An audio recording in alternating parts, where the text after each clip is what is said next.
لغمان والي د ولسونو د انسجام او د هر اړخیز وضعیت د څېړنې په موخه له علیشنګ او دولت شاه ولسوالیو څخه لیدنه وکړه. د لغمان والي محمد آصف ننګ نن په داسې حال کې چې د عامې روغتیا رئیس ډاکټر عبدالمعروف جلیلي، د ولایت مقام دفتر رئیس فرید احمد مرزک، د کرنې اوبو لګولو او مالدارۍ رئیس انجینر محمد جمیل خوشحال، د کلیو بیارغونې او پراختیا رئیس انجینر امان الله میاخیل او یو شمېر ملکي او نظامي ادارو مسؤلینو هم ملتیا کوله. په یادو ولسوالیو کې یې د ملکي او نظامي ادارو له رهبرۍ او قومي مشرانو سره جلا جلا لیدنې وکړې. محمد آصف ننګ وویل چې علیشنګ او دولت شاه ولسوالیو ته د سفر عمده موخې د دغو ولسوالیو د هر اړخیز وضعیت د څېړنې ترڅنګ د علیشنګ د میل درې په رنجون ځنګل کې د لګېدلي اور د خاموشۍ لپاره د ولسونو انسجام او د ګډې همکارۍ د روحیې ورکول دي چې ولسونه باید په ګډه د دغه طبیعي آفت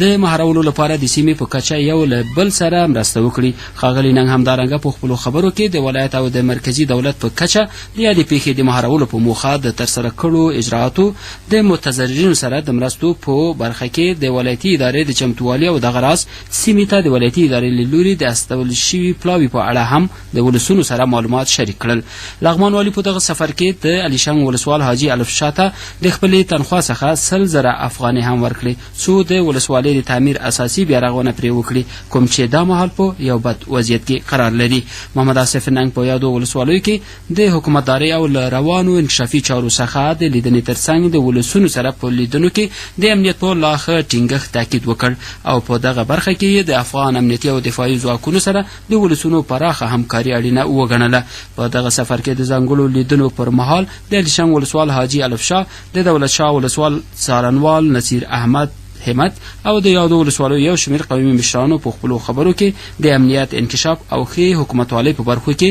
د لغمان والي محمد آصف ننګ د ښه مدیریت او رهبرۍ د ستاینې ترڅنګ له نوموړي مننه وکړه چې د رنجون د ځنګل د اور د مهارولو لپاره د ولایت او مرکزي دولت په کچه عاجل اقدامات وکړل او د همدې پیښې په تړاو یې نن د ولسونو د انسجام لپاره د ولسوالۍ ته سفر کړی. دوی ډاډ ورکړ چې د خپل نظام ملا به ور وتړي او د دغو ولسوالیو د امنیت د لا بهتروالي لپاره به د خپلو امنیتي او دفاعي ځواکونو سره هر اړخیزه مرسته کوي.